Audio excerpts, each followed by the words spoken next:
అందరికీ నమస్కారం. మా ఛానల్కు స్వాగతం. ఓం నమో వెంకటేశాయ అని ఒక చిన్న కామెంట్ చేయండి. ఈరోజు మనం ఈ వీడియోలో మీ ఇంట్లో ఈ 4 మొక్కలు ఉంటే పట్టిందల్లా బంగారం అవుతుంది. అవి ఏ మొక్కలు అనేది ఇప్పుడు ఈ వీడియోలో తెలుసుకుందాం. పల్లెటూరులో నేటికి ప్రతి ఇంటిలోన తులసి కోట కనిపిస్తుంది. ఇటు పట్టణాల్లోని అపార్ట్మెంట్లలోనూ చిన్న చిన్న కుండీలలో పెంచి ఆరాధించడం మనకు తెలిసిందే. సకల శుభాలను తీసుకొచ్చే లక్ష్మీదేవి స్వరూపంగా తులసిని హిందువులు భావిస్తారు.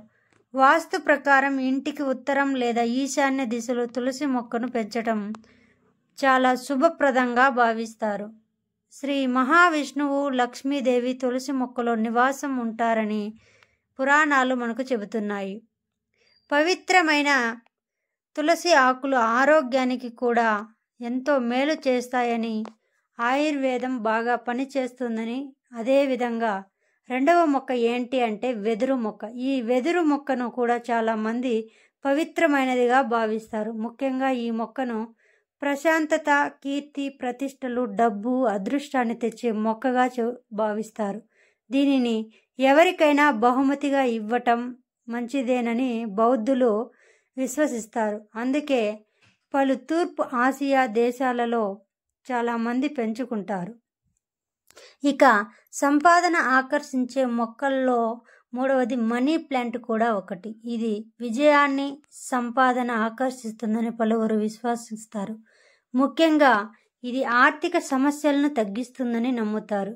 ఈ మొక్కను ఇంటికి ఆగ్నేయ మూలలో పెంచుకుంటే మంచి ఫలితాలు వస్తాయని, ఈ మొక్కని ఎవరికీ బహుమతిగా ఇవ్వకూడదని పలువురు విశ్వసిస్తున్నారు. ఇక అదృష్టాన్ని తెచ్చే మరో మొక్క ఏంటి అంటే జడ్ ప్లాంట్. ఈ మొక్క పెరుగుదలకు తగినట్లుగానే దాన్ని పెంచే వ్యక్తి జీవితంలో సక్సెస్ ఉంటుందని చెబుతారు.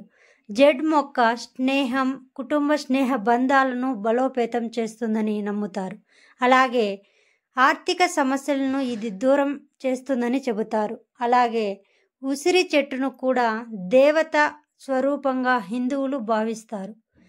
లక్ష్మీదేవి స్వరూపమైన ఉసిరి చెట్టు దాని కాయలు విష్ణుమూర్తికి అత్యంత ప్రీతికరమని వాటిని పూజలకు, పురస్కారాలకు వాడుతారు. ఈ మొక్కను ఇంటికి ఉత్తరం లేదా తూర్పు దిశలో పెంచుకోవచ్చు. ఈ దిశలో ఉసిరి చెట్టు ఉంటే ఆ ఇంటిలో సంపద, శాంతిని ఉంటాయి. అదేవిధంగా ఈ ఉసిరికాయలను కార్తీక మాసంలో ఉసిరికాయ దీపం పెట్టడం వలన ఆ పరమేశ్వరుని దర్శించినంత ఫలితం దక్కుతుంది.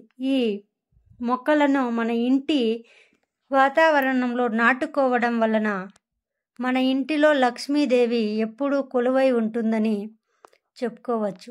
అదేవిధంగా మన ఇల్లు ఎప్పుడూ సిరి సంపదలతో కలకలలాడుతూ ఉంటుంది.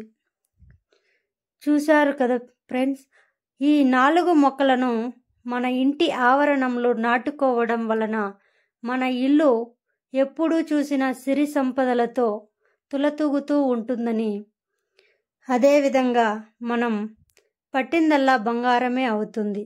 ఈ వీడియో గనుక మీకు నచ్చినట్టయితే మా ఛానల్ని సబ్స్క్రైబ్ చేసుకొని అదేవిధంగా పక్కనే ఉన్నటువంటి గంట సింబల్ని యాక్టివేట్ చేసుకోండి. ఈ గంట సింబల్ని యాక్టివేట్ చేసుకోవడం వలన మా ఛానల్లో పోస్ట్ అయ్యే ప్రతి వీడియో మీకు అందుతుంది. అదేవిధంగా మీ ఫ్రెండ్స్ అండ్ ఫ్యామిలీ మెంబర్స్కి మా వీడియోని షేర్ చేయండి. సర్వే జన సుఖినో భవంతు.